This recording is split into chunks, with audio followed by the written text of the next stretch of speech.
நீங்க அர்ஜென்ட்டா வெளில போகும்போது ஆய் வருது பேய் வருதுன்ட்டு போற வெளில போயிட்டு வா. சரி. வெறும் 30 ரூபாய் இன்வெஸ்ட்மெண்ட் பண்ணி 300 ரூபாய் எப்படி ப்ராஃபிட் எடுக்க போறோன்றது தான் நம்ம பிஸ்னஸோட சீக்ரெட். இப்போ நம்ம அதை தான் இப்போ நம்ம விரிவாக பார்க்க போகிறோம். இப்படிக்கு நம்ம கம்பெனி நிர்வாணம்.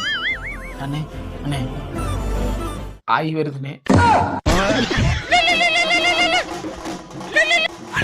ஐயா போய்கிட்டு கத்துனதுல வந்துருச்சுடா. சார் நாளைக்கு பாக்க சார் பெருசா போறான் சார் வாங்க. ஐயோ பெருசு போயிட்டியே. நேற்று தானே யாருக்கு 2 பேர் கட்டிங் அடித்தோம்.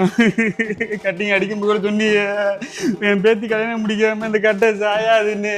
இப்போ உன் பேத்தியை நான் தான் கட்டிக்கணுமா? திரும்பி வரமாட்டான் டயத்துல என்ன வேணா பேசுவேன்.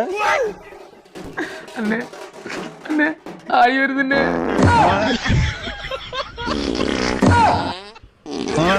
இன்னும் கொஞ்சம் நேரம் இருந்தாதான் என்ன